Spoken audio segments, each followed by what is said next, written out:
Okay, so we're doing linear application, which just means word problems. I know, sounds terrible. It's really not that bad. It's not that bad, I promise. So, I will say when you read them, if you read it all the way through, it sounds kind of gross. So my advice is to read it all the way through, and then go back and read it little piece at a time, and it makes it a lot easier. So let's go to the first one. It says twice a number added to 7 is the same as 3 subtracted from the number. Find the number. Okay? Like I said, if you read it all together, it can be a lot. So if we go back and we just read it a little piece at a time, what's twice a number? 2. 2 times what? Do we know what number? 7? No. So yeah, so it's going to be x, because if we don't know what number, and what do we use to represent what we don't know? X. So we have 2x added to 7. What does that look like? Plus 7 is the same as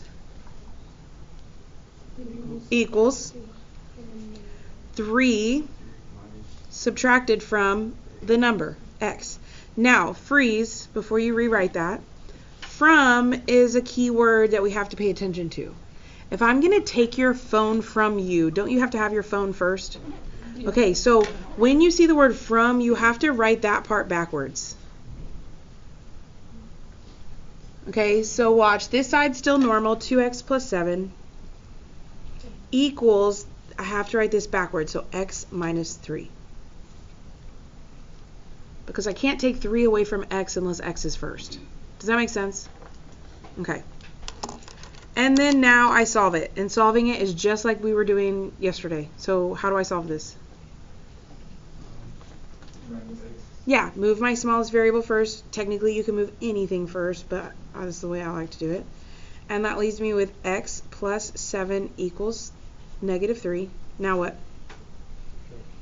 Yeah, minus 7 on both sides.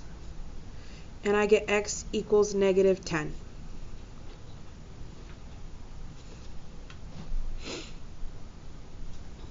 Not too bad, right? Okay. Any questions with that one before we move on? Okay, so let's look at number 2. The sum of 3 consecutive integers is 144. Find the integers. So let's break it apart. The sum of 3 things, right? So not the number 3, but 3 different things. What does integers mean? Do y'all know? It's just numbers. It's just a fancy way of saying numbers. Whoa. My pen's not writing. There it goes. So it's just a fancy way of saying numbers. So it says the sum of 3 consecutive even numbers. So I know I'm going to add 3 even numbers. And what is it going to equal? 144. Now here's my question. What does consecutive mean? Back to back. Yeah, like back to back, in a row. So give me an even number, a small one. 2. What's your next even number? 4. So that's consecutive because they're in a row. They're right next to each other. If I said like 2 and 12, are those consecutive? No, because we left a bunch out. Okay, so 2, 4, and then what's the next one? 6. Now how mathematically can I get from 2 to 4? Plus 2. Technically times 2 too, but we're going to add. Okay, so I know that my first unknown, what do I always use for my first unknown? X. So my first unknown is always x. So my first unknown is x. And then my next even, to get to the next even number, I would add 2, right? It would be plus 2 away. And to get to the next even number, I know that even numbers are 2 away. So what would that one be? Plus 4. So x plus 4. Do I know how to solve this? Yeah. Technically, I have x plus 2 plus x plus 4 equals 144, and we know how to solve this. Yeah, I've got to simplify the left side. I have 1, 2, 3 x's. Plus, what's 4 plus 2? 6 equals 144. Now what? Subtract 6 from both sides. And I'm left with 3x equals 138.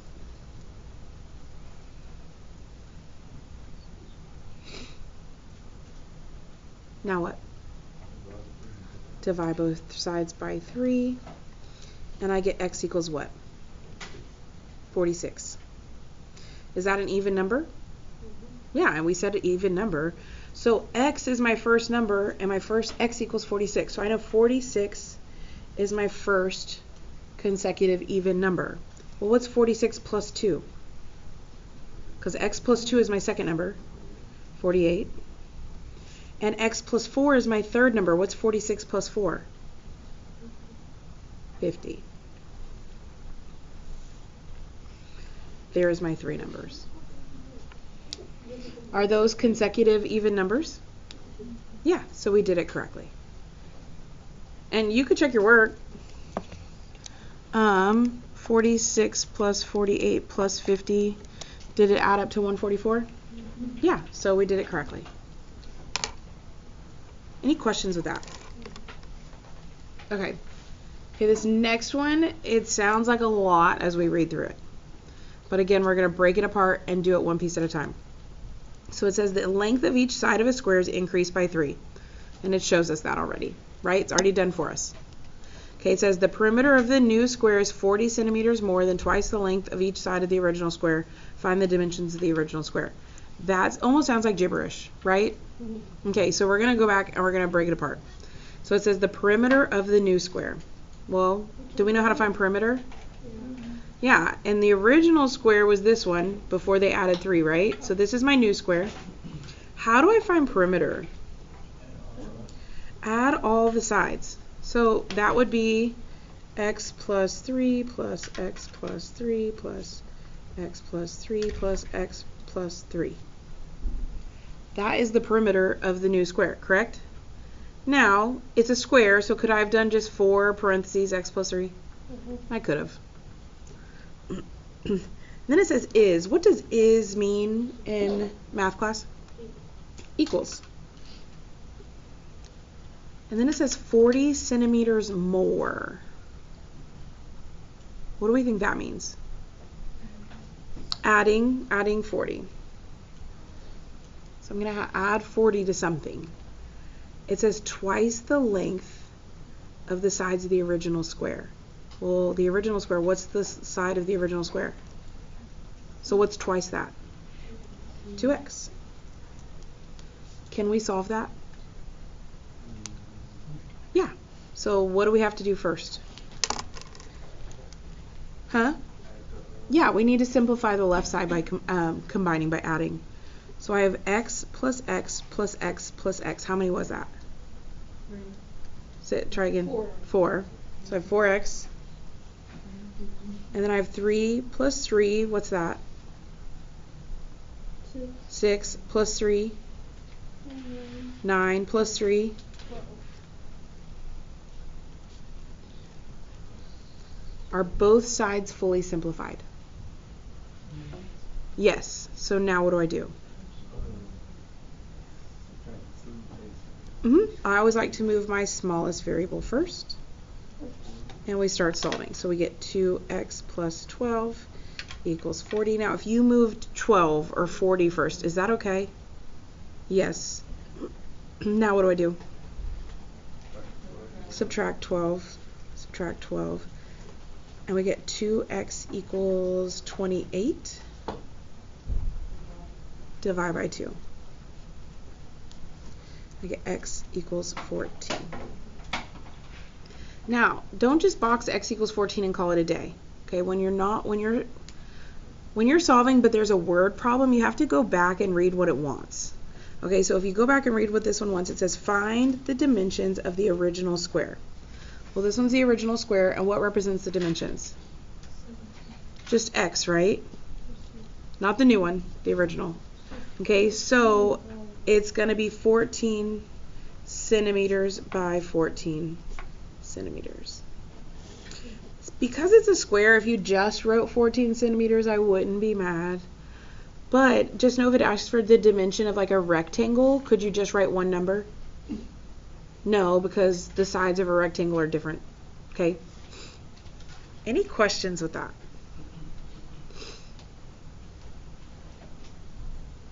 I know that one was a lot. Okay, we're actually not going to do number 5. We're going to talk about it for just a second, but we are going to do number 4. Look at number 4. It's very similar to number 2. It says the sides of a triangle are 3 consecutive odd integers. The perimeter is 147 inches. Find the length of each side. So we're going to draw a triangle where there are 3 different side lengths. I know my triangle is beautiful. Don't judge me. And it says the sides of the triangle are 3 consecutive odd integers. Okay, so give me an odd number, a small one. 1. 3. Or 3. Okay, well, hold on. We'll talk about 3. 1 is an odd number, right? Yeah. What's the next odd number? 3. 3. How do you get from 1 to 3? No. No, minus. Plus 2. Is it any different than even numbers?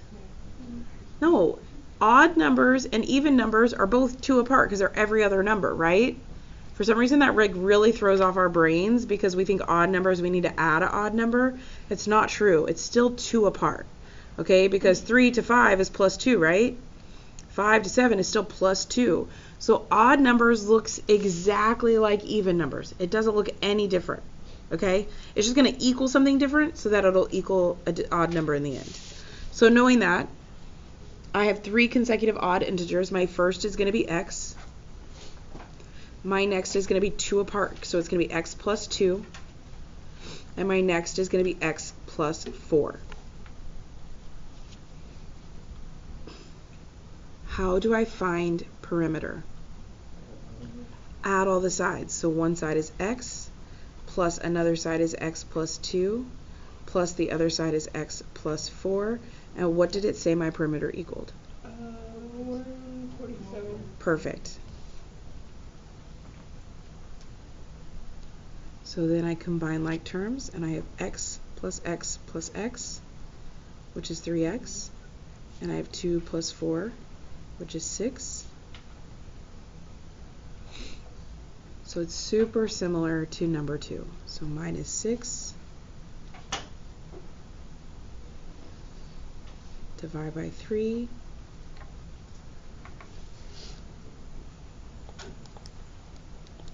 And I get 47. Is that an odd number? Mm-hmm. Yeah, so my first side is 47 inches. Now, my next side is x plus 2. Well, what's 47 plus 2? 49, so my next side is 49 inches. And what's 47 plus 4? 51.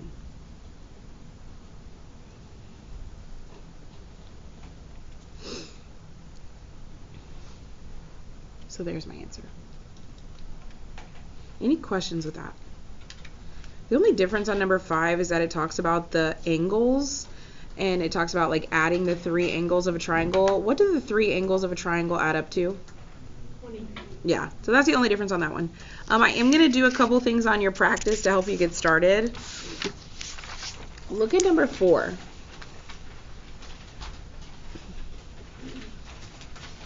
Okay, word problems we always have to read super careful. It says the left and right page of an open book are 2 consecutive integers. Let's reread that with the numbers instead of integers. 2 consecutive numbers. Did we say odd? Did we say even? Give me a number. 2. What's the next number? 3. Are those consecutive numbers? Yeah. How did you get from 2 to 3? Plus 1. So if we have 2 numbers that are consecutive, my first unknown is always x. What's the next one? X plus 1. Because they're just consecutive numbers. Not even numbers, not odd numbers, just numbers. Yes? Does that make sense? Okay, I had a lot of people earlier that were like, it's not working, because they were trying to do even or odd. Yes? So be careful. Read carefully.